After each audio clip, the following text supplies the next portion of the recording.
Well, hello everybody. Welcome back. And welcome to the Great White North, commonly known as the Upper Midwest in Minnesota. And white is the conversation for this episode. We have been out and about, and I went out and I shot a collection called St. Michael Winter Vignette. As you saw in the beginning, those are some of the photos that I took. And this is here to wish you a Merry Christmas and a Happy Holidays and a safe and joyous one at that. I need to quit looking at the screen and look at the camera instead. See, what my peripheral vision is, when I look at the camera up there, I don't see the screen at all. So, anyway, we got a bunch of snow. And I went out and I wasn't planning a tag along for you guys, but as I was out there, I'm like, maybe I should have planned this out and brought you with. Then it dawned on me, hey, I have my new phone, and it has got a camera on it that is unbelievable. It's got stabilization for the video and everything, so when you're walking along, it's not doing the old bouncy bounce stuff going on. And it worked well, as you will see. I added another prop. Other side. Another prop over there. That is my Canon AE1 from 1982. That was my high school graduation gift. And I decided I would add it for aesthetics. And when I took it out of my old camera bag, I'm like, holy crap, this thing's heavy. It weighs twice as much as that one. Part of the reason is because it's all metal. The lens is all metal. That lens that you see on there is a Canon. It was a kit lens, and it's a 70-200 macro zoom. And I loved that lens when I was shooting with it. It was great for photographing flowers and bugs and anything in the macro world. But to add it to my current camera, the adapter doesn't give you the electronics, so there's no autofocus and yada yada yada. So I just kind of like, yeah, it's just kind of a keepsake. It'd be kind of fun to get back into film, but man, that's expensive. I've gotten more confident now in my settings and stuff, but man, that's expensive. So, at any rate, let's grab you guys, get your clothes on, get nice and warm, and let's go outside and let's show you not only where I went, how I did what I did walking through the snow with vision related stuff, and some of the compositions that I did and what I was seeing. And I'll try in one video clip you'll hear me talk about it, and I show the pictures for it, and I'll pop in and out in between pictures and do a little commentary on them as we go. But one of them shows exactly what I saw when I took the shot. So let's get busy, spin this thing around and get started, shall we? All right. Hey everyone. Fresh snow, wet snow, sticking on the trees. I thought I'd bring you along with me today so you can see what I'm about to do. You can see the sun is kind of peeking through the clouds back there, adding a little light. So I'm playing Dodge Cars, and we're going to get a picture of that shot right back there. So hang with me.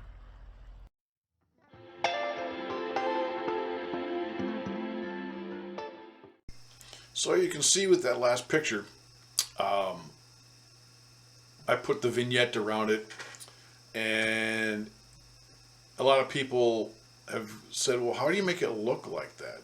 Well, there's some settings in Lightroom where you can play with sharpness, clarity, texture, and contrast, where you adjust the sliders and it gives it kind of that dreamy. And the dehaze, you can add a little haze to it if you want. which I can talk about at a later date. But that's the composition I saw. That's what I was looking at. And I think it turned out all right. All right, let's move on to the next one. Now, most people with normal vision would look at that and see the footprints and they'd be okay. But for people with vision issues, unless there's a lot of contrast, this white just kind of blends across the sidewalk. Now, I can see some footprints, which helps, but it's something I gotta watch out for. So when you're walking across the street, is there a snowbank there? Where's the rise and fall? That kind of thing. Fortunately, there's enough contrast where I can distinguish between them. But more things to think about.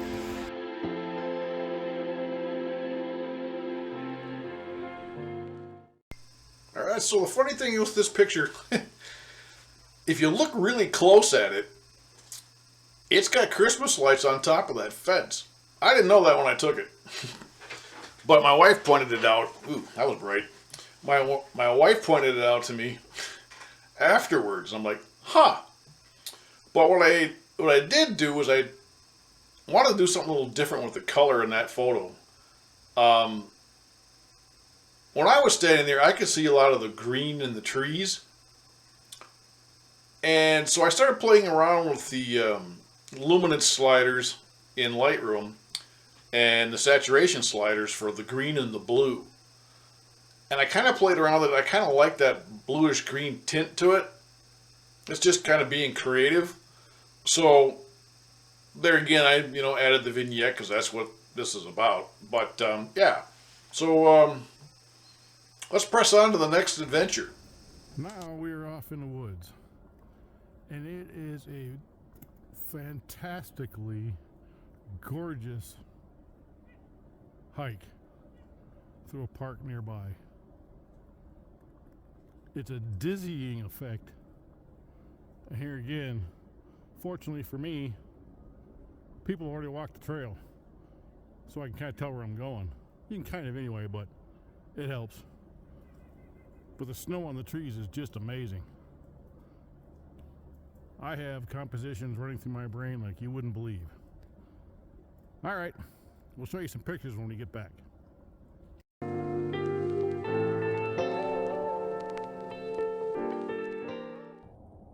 Sometimes when you're walking along, you have to remember to look behind you, because you never know what compositions might lay behind you that you're not looking at. So basically, keeping your head on a swivel gives you all kinds of fun, different perspectives. And don't forget to look up. There's stuff up in the sky, in the trees, that could potentially be, a really cool shot.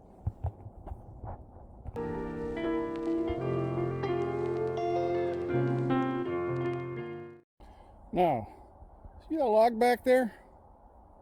Doesn't look like much. Let's go see what we can get out of it. Now, walking back to that log was fun. There's just enough snow to cover a lot of the twigs and stuff underneath it. You could probably hook your boots on and trip and this, that, and the other thing. So I'm walking on looking at the ground, kind of keeping an eye out for that. And turning my head from right to left looking for trees and lights. What I didn't do is I didn't look up. I lost my hat. Snow went down my neck. Okay, we're there now. Sometimes, you can take a picture of them up here, but if you move your camera down and kind of go across the top, which I'm not going to do with this, but you can kind of see what I'm saying, or you can go side to side and get your leading lines and get something interesting, especially with a zoom, and see what you can come up with.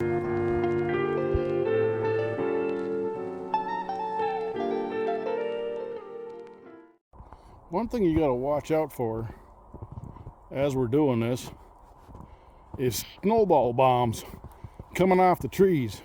I've had 3 go down my neck and 1 land right on my camera. So that's something to think about when you come out on a day like today when the snow's sticking to the trees. There's another one. So, tell me, is there a composition there? What do you think? Should we take a shot and see? I'm game. So for me, when I look out there, it looks gorgeous. But when I actually look, I probably see, oh, it would be the thin tree right on the edge of the trail on the left to the other tree, which looks like it's almost straight across on the right. That's about how much I see if I'm looking at the tree in the middle back there. So, something like that.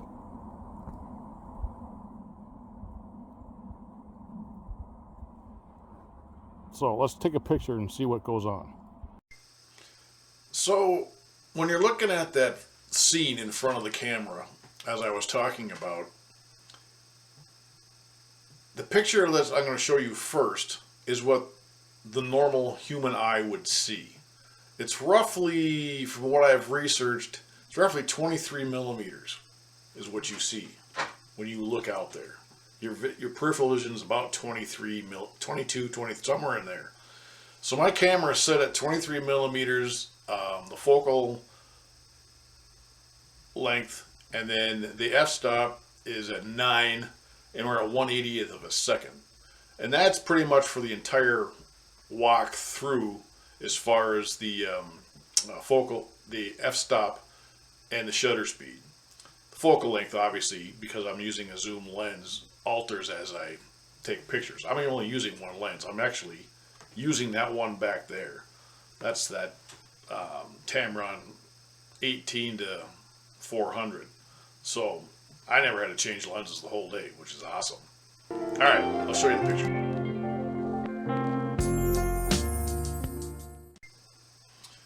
So you can see that scene's pretty wide.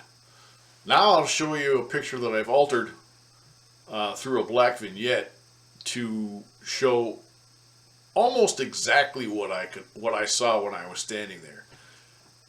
Now take note of this. The idea is that people ask me, so was it tunnel vision? Is it like, doing this? You just see these black sidebars like looking through a tube? No. The best way I can think to describe it is if I asked you, without looking behind you, what's behind you? Do you see black? What do you see? It's just not there. That's what I see. And people with retinitis pigmentosa, I'm betting most of them would say the same thing. Once your vision's completely gone, yeah, it's black. But until then, it's just like not there. It's not like it's black. It's not like it's anything. It's just gone. That's about the best way I can describe it. So here's that picture.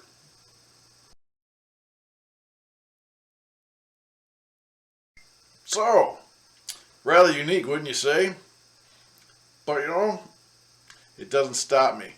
I still go out and I go on adventures. And that's the whole point. So now we're back on the trail. And, like most photographers that traipse around out in the snow and through the woods and on trails and what have you, they got their gear, they got their backpack on, and they're looking around. They see a composition up ahead, so they get their camera ready, and they're walking and they're looking at this, or maybe they're looking at a GPS on their phone to see where they're at, blah, blah, blah. And they've got their feelers out, called peripheral vision. And they see where they're going. Sometimes, even they can get, screwed up and, whoa, wait a minute. So I'm walking along, and it's like, all of a sudden, it's like, oops. Let's see, could I go this way? Or should I go that way? I started walking this way, not paying attention. The trail's obviously over there. Once again, the bright white, when you don't have great peripheral vision, can screw you up, but you have to pay attention. Good thing it's warm out. Yeah, I just kind of was walking along and heard twigs snap under my foot, and it's like, McFly! No harm, no foul. So, we're almost out of the park now, so we'll do this last little clip here, and then we'll come back. You follow the footsteps, right? I hope this isn't too bumpy for you, but I'm glad I wasn't the only one that walked through here, because now I'm going to get out. I knew I had ran a risk of me being the only one that walked back here, but you know what? It's too beautiful back here not to take the chance. Now, I know my way around here in the summertime, so that's a good thing. So I'm not really that far off, you know, the trail. Now, if I would have been someplace I'd never been before, that's a whole different ballgame.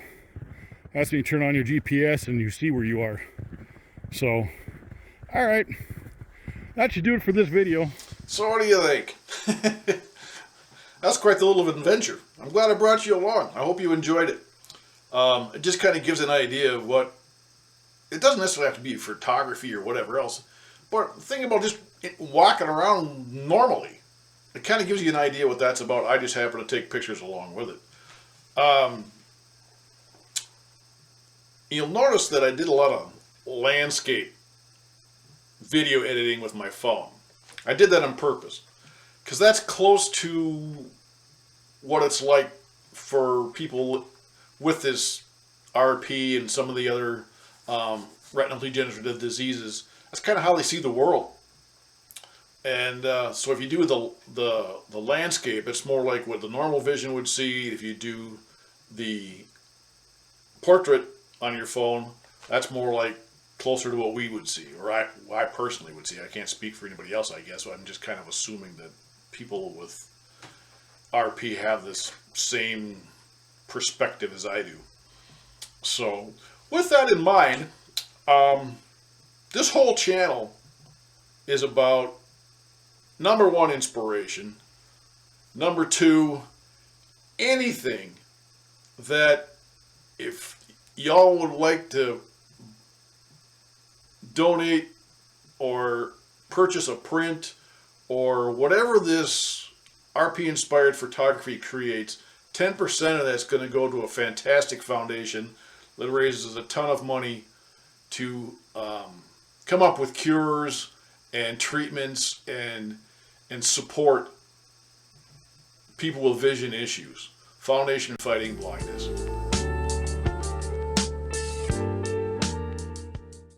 They are the keystone to what I am trying to accomplish on my own. Yes, I enjoy photography. Yes, I enjoy all this other stuff. And that's my main thing, is to get people out and experience life and not be afraid to experience life, even though you may have an issue that's holding you back per se. But if Foundation Fighting Blindness funds a cure and that 14-year-old kid or whatever never has to worry about losing their sight, then this whole thing is worth it. So if you're interested, and you know this is the season of giving, I know everybody has their where they want to put their money, whatever. This is not a sales pitch, even though it sounds that way. If you're interested, the links will be below. From the bottom of my heart, if you want to do that, thank you in advance. If you don't, I completely get it. This is all, for me, it's more about inspiration and getting people out and enjoying life. But at the same time, I also want to support finding a cure for all this stuff. So with that, I hope you all have a fantastic, safe holidays. Eat, drink responsibly, be merry, laugh, hug, love, and from my wife and I and Blaze, happy holidays. We love you all. Take care.